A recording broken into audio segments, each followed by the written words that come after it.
There is a phrase that gets used so often in sports analysis that it has almost lost its meaning. People say it casually, as a rhetorical device, as a way of adding weight to an argument. But right now, in the context of the Indiana Fever and what is being documented through practice footage and early season results, it carries genuine and specific significance.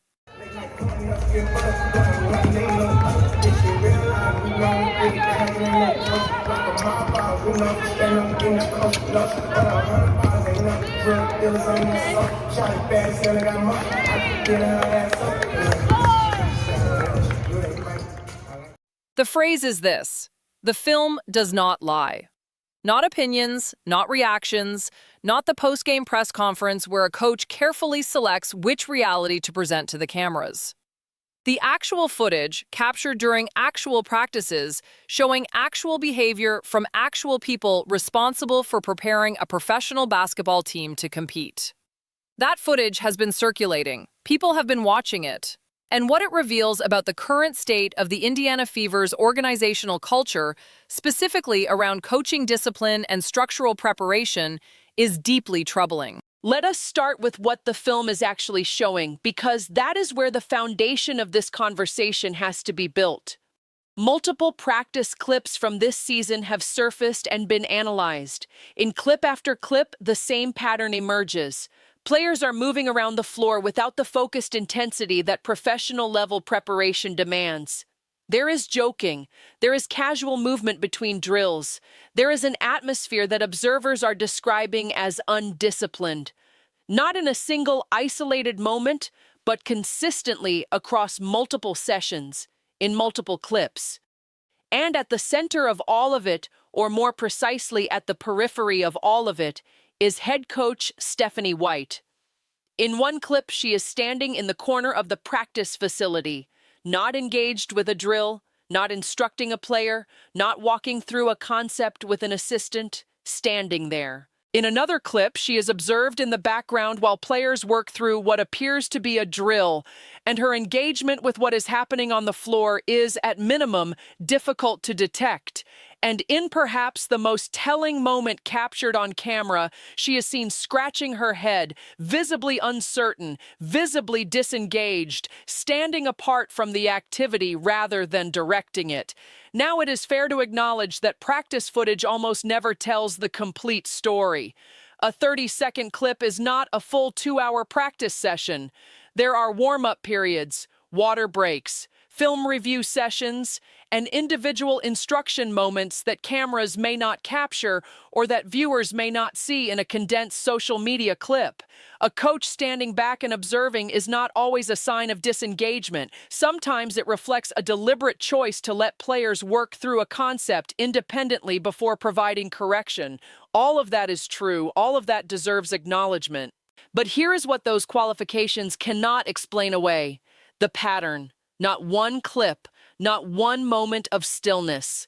A recurring, consistent visual across multiple practice sessions showing a head coach who does not appear to be actively running her practice with the kind of authoritative, engaged presence that championship-caliber programs demand.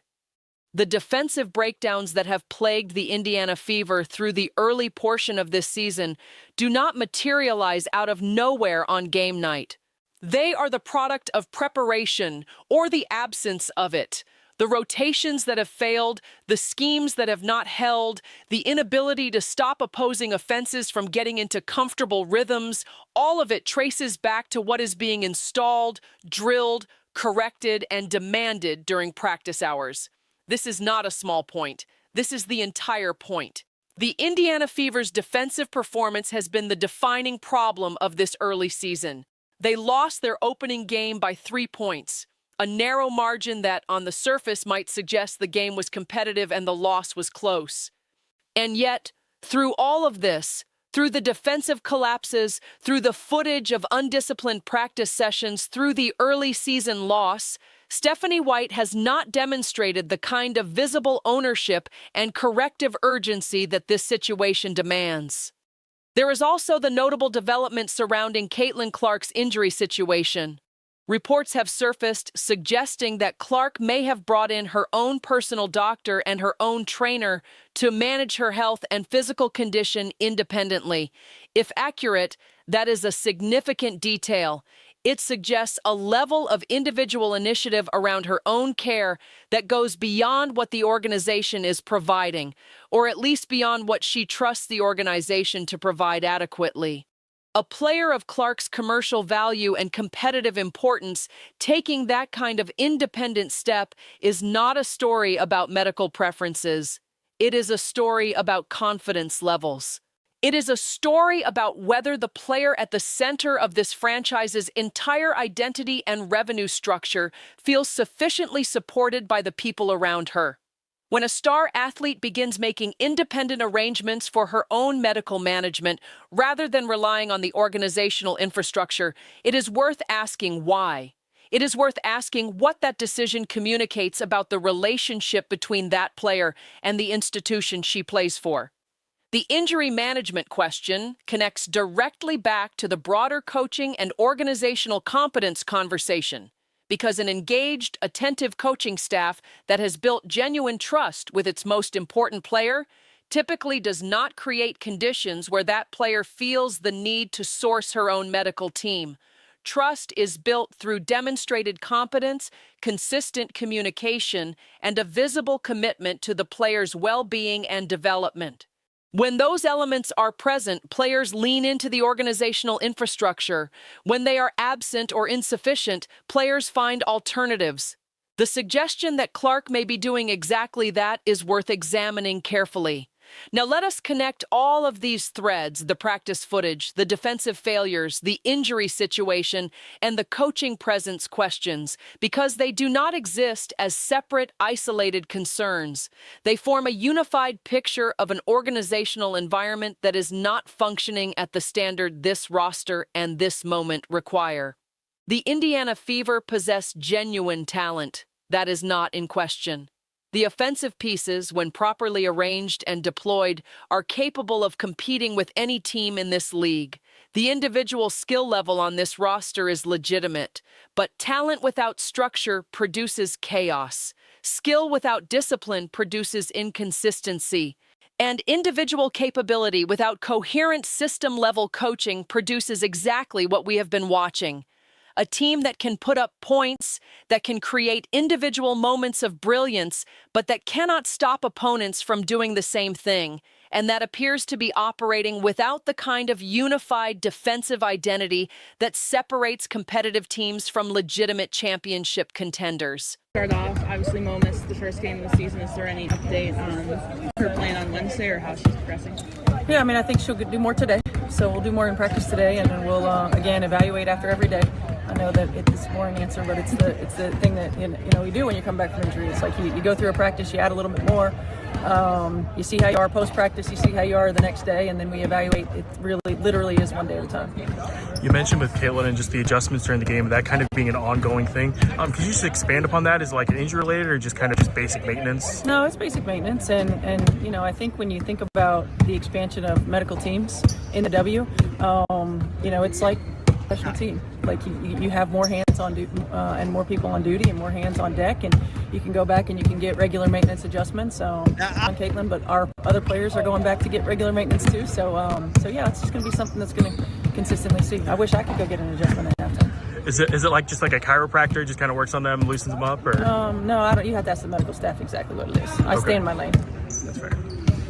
For you guys, that 104 points on Saturday, what did you like about the offense, and what can you build upon taking that as you start to gear up for LA? I liked our pace. I thought our pace was really good.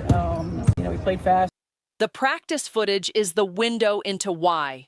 When you watch a professional basketball practice and what you see is players moving casually, drills being conducted without visible intensity, and a head coach standing in the background rather than commanding the floor with presence and direction, you are watching the origin story of every defensive breakdown that follows in games.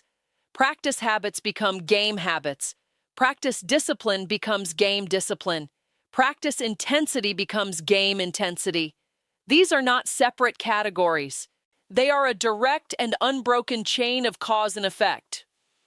The question being raised by observers who have watched this footage is not simply whether Stephanie White is a good coach in the abstract. The question is whether she is establishing on a daily basis the environmental standards that produce the kind of defensive discipline this team desperately needs. And the footage, taken at face value, suggests the answer to that question is troubling. Championship programs, regardless of sport, regardless of level, share a common characteristic in how their practices are run. There is energy, there is structure, there is a visible standard of effort and attention that pervades every minute of every session. Coaches in those programs are not passive observers standing in corners. They are active, demanding presences who make players uncomfortable with complacency and who hold every individual accountable to the collective standard in real time. That environment is not created by talent. It is created by coaching. It is created by leadership, and it must be created every single day in practice before it can possibly show up in games. What the footage from Indiana's practice sessions is suggesting, and this is a suggestion grounded in observable evidence, not speculation, is that this standard is not being consistently established. The undisciplined atmosphere visible in multiple clips across multiple sessions is not an accident. It is a reflection of what is being tolerated, and what is tolerated in practice will inevitably appear on the floor when the games matter. There is also the statistical reality of giving up 100 points. The Fever scored 100 points in a game this season, which should be a winning performance on most nights against most opponents.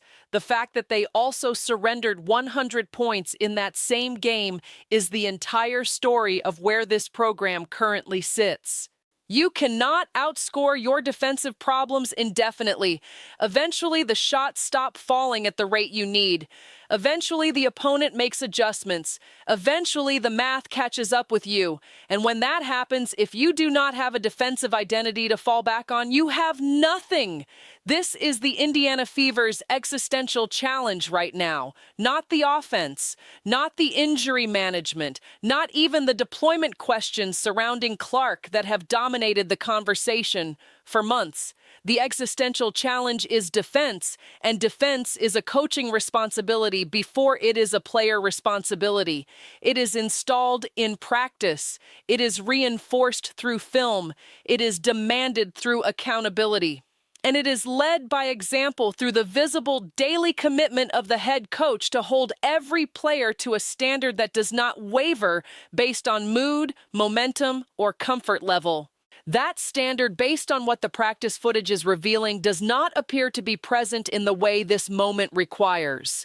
And until the practice environment reflects the urgency that the game results are demanding, the defensive problems that have defined this early season will continue to define the games that follow. The film does not lie. The numbers confirm what the film shows. And the trajectory of a team that gives up as many points as it scores, led by a coaching staff whose practice sessions do not visibly reflect championship-level discipline, is a trajectory that ends in disappointment unless something fundamental changes. This is not about one bad game. This is not about one rough stretch of early season adjustment. This is about whether the infrastructure around one of the most talented and commercially significant players in the league is capable of supporting a run at something meaningful.